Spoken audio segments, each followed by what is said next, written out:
Item ಯಾವುದೇ ಇರಲಿ try ಮಾಡಿ ಆಚಿ ಚಿಕನ್ ಮಸಾಲಾ. ಆಚಿ ಚಿಕನ್ ಮಸಾಲಾ. ಶ್ರೀರಾಮ ನವಮಿ ಅನ್ನ ಪ್ರಸಾದ ಸೇವಿಸಿ 200ಕ್ಕೂ ಹೆಚ್ಚು ಜನ ಅಸ್ವಸ್ಥರಾಗಿದ್ದಾರೆ ಅನ್ನೋ ಒಂದು ಕೆಟ್ಟ ಸುದ್ದಿ ಇದು.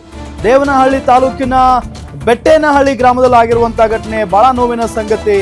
ಶ್ರೀರಾಮ ನವಮಿ ಸಂದರ್ಭದಲ್ಲಿ ಹಲವು ಕಡೆ ಅನ್ನ ಪ್ರಸಾದ ಇದೆಲ್ಲವೂ ಕೂಡ ನಡೀತಾ ಇರುತ್ತೆ. ಈಗ ನೋಡಿದ್ರೆ 200ಕ್ಕೂ ಹೆಚ್ಚು ಜನ ಆ ಅನ್ನ ಪ್ರಸಾದವನ್ನ ಸೇವಿಸಿ ಅಸ್ವಸ್ಥರಾಗಿದ್ದಾರೆ. ದೇವನಹಳ್ಳಿ ತಾಲೂಕಿನ ಬೆಟ್ಟೇನಹಳ್ಳಿ ಗ್ರಾಮದಲ್ಲಿ ಆಗಿರುವಂತಹ ಘಟನೆ ಇದು. 200ಕ್ಕೂ ಹೆಚ್ಚು ಗ್ರಾಮಸ್ಥರು ಸುತ್ತಮುತ್ತಲಿನ ಆಸ್ಪತ್ರೆಗಳಿಗೆ ದಾಖಲಾಗಿದ್ದಾರೆ. ಇಷ್ಟು ದೊಡ್ಡ ಅನಾಹುತ ಆದ್ರೂ ಕೂಡ ಇದುವರೆಗೂ ಅಧಿಕಾರಿಗಳು ಸ್ಥಳಕ್ಕೆ ಬಂದಿಲ್ಲ. ಕೇವಲ ಆರೋಗ್ಯ ಸಿಬ್ಬಂದಿ ಗ್ರಾಮಕ್ಕೆ ಬಂದು ಚಿಕಿತ್ಸೆಯನ್ನ ನೀಡ್ತಾ ಇದ್ದಾರೆ. ತೀವ್ರವಾಗಿ ಅಸ್ವಸ್ಥಗೊಂಡವರನ್ನ ಆಂಬ್ಯುಲೆನ್ಸ್ ಮೂಲಕ ಆಸ್ಪತ್ರೆಗೆ ರವಾನೆ ಮಾಡಲಾಗ್ತಾ ಇದೆ.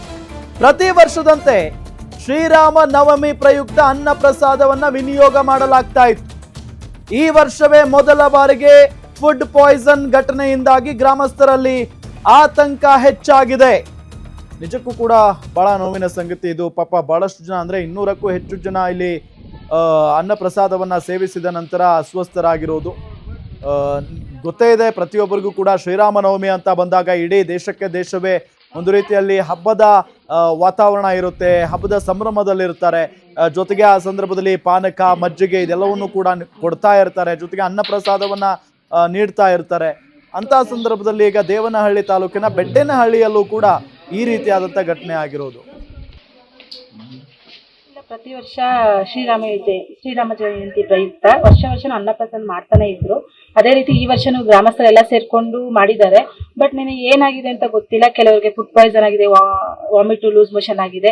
ಕೆಲವ್ರನ್ನ ಗೌರ್ಮೆಂಟ್ ಹಾಸ್ಪಿಟಲ್ ಸೇರಿಸಿದ್ರಿ, ಕೆಲವ್ರನ್ನ ಖಾಸಗಿ ಆಸ್ಪತ್ರೆಗೆ ಸೇರಿಸಿದ್ರಿ. ಯಾರಿಗೇನು ತೊಂದರೆ ಇಲ್ಲ. ಬಟ್ ಲೂಸ್ ಮೋಷನ್, ವಾಮಿಟ್, ಸುಸ್ತಾಗೋದ್ರಿಂದ ಎಲ್ಲರೂ ಆರೋಗ್ಯ ಇದ್ದಾರೆ, ತೊಂದರೆ ಏನಿಲ್ಲ. ಸೊ ನೋಡ್ಬೇಕು ಏನಾಗಿದೆ. ಊರ್ ತುಂಬಾ ಮಾಡಿದ್ರು. ಒಂದು ಮಿನಿಮಮ್ ಒಂದು 300-400 ಜನ ಮಾಡಿದ್ದಾರೆ ಊಟ. ಯಾರಿಗೂ ಏನು ಅಷ್ಟೊಂದು ಏನು ಪ್ರಾಬ್ಲಮ್ ಏನಿಲ್ಲ. ಫುಡ್ ಪಾಯ್ಸನ್ ಆಗಿದೆ. ನಮ್ಮ ಮನೆಯಲ್ಲಿ ನಮ್ಮ ಅಪ್ಪ, ನಮ್ಮಮ್ಮ, ನನ್ನ ತಮ್ಮ 3 ಜನಕ್ಕೂ ಆಗಿದೆ. ಸ್ವಲ್ಪ ಸುಸ್ತು. ಬೆಟ್ಟೇನಹಳ್ಳಿ ಗ್ರಾಮಸ್ಥರಿಗೆ ಫುಡ್ ಪಾಯ್ಸನ್ ಪ್ರಕರಣಕ್ಕೆ ಸಂಬಂಧಪಟ್ಟಂತೆ ಆಸ್ಪತ್ರೆಗೆ ಜಿಲ್ಲಾ ಆರೋಗ್ಯಾಧಿಕಾರಿ ಲಕ್ಕಾ ಕೃಷ್ಣಾರೆಡ್ಡಿ ಭೇಟಿ ಕೊಟ್ಟಿದ್ದಾರೆ. ಅಸ್ವಸ್ಥರಾದವರ ಆರೋಗ್ಯವನ್ನ ವಿಚಾರಿಸಿದ್ದಾರೆ ಜಿಲ್ಲಾ ಆರೋಗ್ಯಾಧಿಕಾರಿ. ಪ್ರಸಾದ ಸೇವನೆಯಿಂದಾಗಿ ರಾತ್ರಿ 10 ಗಂಟೆಯಿಂದ ಆರೋಗ್ಯ ಸಮಸ್ಯೆ ಉಂಟಾಗಿದೆ. ಕೆಲವರಿಗೆ ಹೊಟ್ಟೆ ನೋವು, ವಾಂತಿ, ಭೇದಿ, ಸುಸ್ತು ಹೆಚ್ಚಾಗಿದೆ. ಗ್ರಾಮದಲ್ಲಿ ಸುಮಾರು 400 ಜನರಿಗೆ ಆರೋಗ್ಯದಲ್ಲಿ ಏರುಪೇರಾಗಿರೋದು. ಆಶಾ ಟೀಮ್, ಆರೋಗ್ಯ ಸಿಬ್ಬಂದಿ ಮಾನಿಟರ್ ಮಾಡ್ತಾ ಇದ್ದಾರೆ. ಮನೆಗೆ ಭೇಟಿ ಕೊಟ್ಟು ಮಾಹಿತಿಯನ್ನ ಪಡೆದು ಚಿಕಿತ್ಸೆಯನ್ನ ಕೊಡ್ತಾ ಇದ್ದಾರೆ.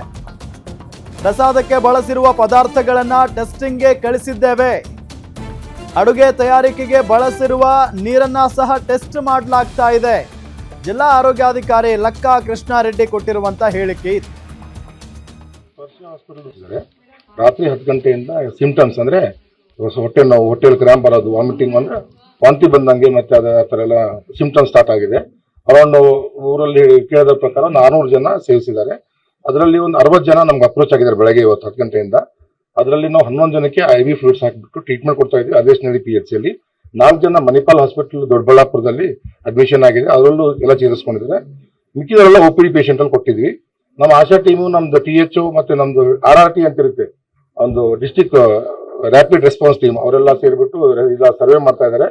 ಮತ್ತೆ ಮನೆ ಭೇಟಿ ಕೊಟ್ಬಿಟ್ಟು ಎಷ್ಟು ಜನಕ್ಕೆ ಏನಾದ್ರು ಆಗಿದೆ ಅವ್ರಿಗೆಲ್ಲ ನಾವು ಮತ್ತೆ ಹಾಸ್ಪಿಟಲ್ ಕರೆದ್ಬಿಟ್ಟು ಯಾರಿಗೆ OPD ಅಲ್ಲಿ ಟ್ರೀಟ್ಮೆಂಟ್ ಕೊಟ್ಬಿಟ್ಟು ಮಿಕ್ಕಿದವರಿಗೆ ಇನ್ಪೇಷಂಟ್ ಬೇಕಾದ್ರೆ ನಾವು ಅವಶ್ಯಕತೆ. ಸ್ಪರ್ಶ ಹಾಸ್ಪಿಟಲ್ ಮಾಹಿತಿ ಇಲ್ಲ, ಬಟ್ ಮಣಿಪಾಲ್ ಹಾಸ್ಪಿಟಲ್ ದೊಡ್ಡಬಳ್ಳಾಪುರದಲ್ಲಿ ಅಡ್ಮಿಷನ್ ಆಗಿದ್ದಾರೆ. 12 ಜನ ಹೋಗಿದ್ರು, ಅದ್ರಲ್ಲಿ 4 ಜನಕ್ಕೆ ಅಡ್ಮಿಷನ್ ಮಾಡಿದ್ದಾರೆ. ಮಿಕ್ಕಿದವರಿಗೆಲ್ಲ OPD ಬೇಸಿಸ್ ಮಾಡಿದ್ದಾರೆ. ಮತ್ತೆ ನಾವು ಎಲ್ಲ ಹಾಸ್ಪಿಟಲ್, ಪ್ರೈವೇಟ್ ಹಾಸ್ಪಿಟಲ್, THO ಎಲ್ಲ ಕಡೆ ಮಾಹಿತಿ ತಗೊಂಡು ಏನಾರ ಇದ್ರೆ ತಮಗೆ ಮಾಹಿತಿ ಕೊಟ್ಟಿದ್ದಾರೆ.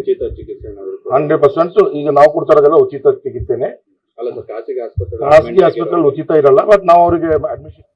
ಡೀಟೇಲ್ಸ್ ಕೊಡ್ತಾರೆ ನಮ್ಮ ದೇವನಹಳ್ಳಿ ರಿಪೋರ್ಟರ್ ಮಹೇಶ್ ಸಂಪರ್ಕದಲ್ಲಿದ್ದಾರೆ. ಮಹೇಶ್, ಏನ್ ಕಾರಣ? ಪಾಪ 200ಕ್ಕೂ ಹೆಚ್ಚು ಜನ ಇಲ್ಲಿ ಅಸ್ವಸ್ಥರಾಗಿದ್ದಾರೆ ಅಂತಂದ್ರೆ ಬಹಳ ನೋವಿನ ಸಂಗತಿ ಇದು. ಡೀಟೇಲ್ಸ್ ಕೊಡ್ತಾ ಹೋಗೋದಾದ್ರೆ.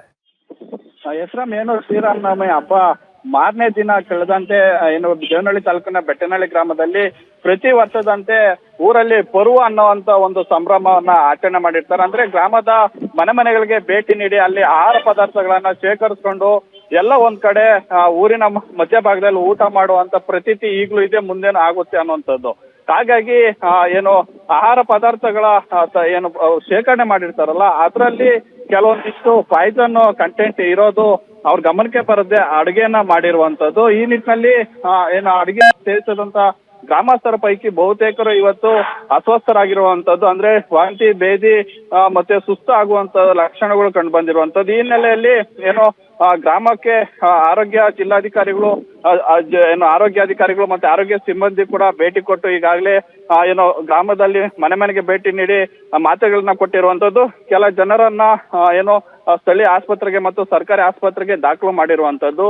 ಮತ್ತೆ ಒಂದು ಅಲ್ಲಿ ಗ್ರಾಮಸ್ಥರು ಹೇಳೋ ಪ್ರಕಾರ ಅಂತಂದ್ರೆ ಏನೋ 2 ತಪ್ಪಲೆಯಲ್ಲಿ ಏನೋ ಕಾಳು ಸಾರು ಮಾಡಿರ್ತಾರೆ, ಅದರಲ್ಲಿ ಒಂದು ತಪ್ಪಲೆಯಲ್ಲಿ ಮಾತ್ರ ಮಾಡಿರುವಂತ ಕಾಳು ಸಾರು ಸೇವಿಸಿದಂತ ಜನಗಳಿಗೆ ಯಾವುದೇ ರೀತಿಯಾದಂತ ಪರಿಣಾಮ ಬೀರಿಲ್ಲ. ಆದ್ರೆ ಇನ್ನೊಂದು ಕಾಳು ಸಾರು ಪಾತ್ರೆಯಲ್ಲಿದ್ದಂತ ಸಾರನ್ನ ಸೇವಿಸಿರುವಂತ ಜನಗಳಿಗೆ ಮಾತ್ರ ಈ ರೀತಿಯಾದಂತ ಅವ್ಯವಸ್ಥೆ ಉಂಟಾಗಿರುವಂತದ್ದಂತ ಮಾಹಿತಿ ಕೊಡ್ತಾ ಇರುವಂತದ್ದು. ಈ ಹಿನ್ನೆಲೆಯಲ್ಲಿ ಆರೋಗ್ಯಾಧಿಕಾರಿಗಳು ಸಹ ಅಲ್ಲಿ ಬಳಸಿರುವಂತಹ ಆಹಾರ ಪದಾರ್ಥಗಳು ಮತ್ತೆ ನೀರನ್ನು ಸಹ ಈಗಾಗಲೇ ಟೆಸ್ಟಿಂಗ್ಗೆ ಕಳಿಸಿರುವಂತದ್ದು. ಈ ಹಿನ್ನೆಲೆಯಲ್ಲಿ ಯಾವುದೇ ರೀತಿಯಾದಂತ ಪರಿಣಾಮಗಳು ಮತ್ತೆ ಉದ್ದೇಶಪೂರ್ವಕವಾಗಿ ಮಾಡಿದಾರಾ, ಇಲ್ಲಾಂದ್ರೆ ನಾರ್ಮಲ್ ಫುಡ್ ಪಾಯ್ಸನ್ ಆಗಿದೆ, ಇಲ್ಲ ಕೆಮಿಕಲ್ ಏನು ಎಫೆಕ್ಟಿವ್ ಆಗಿ ಫುಡ್ ಪಾಯ್ಸನ್ ಆಗಿದೆ, ಕೆಮಿಕಲ್ ಏನು ಇದು ಕೆಲವೊಂದು ಔಷಧಿಗಳನ್ನ ಬಳಸಿದಾರಾ ಅನ್ನುವಂಥದ್ದು ಇದಾಗ್ಲೇ ಟೆಸ್ಟಿಂಗ್ ಅಲ್ಲಿ ಗೊತ್ತಾಗ್ಬೇಕಾಗಿರುವಂತದ್ದು. ರಾಮ್, ಓಕೆ, ಥ್ಯಾಂಕ್ ಯು ತಮ್ಮೆಲ್ಲ ಮಾಹಿತಿಗಾಗಿ.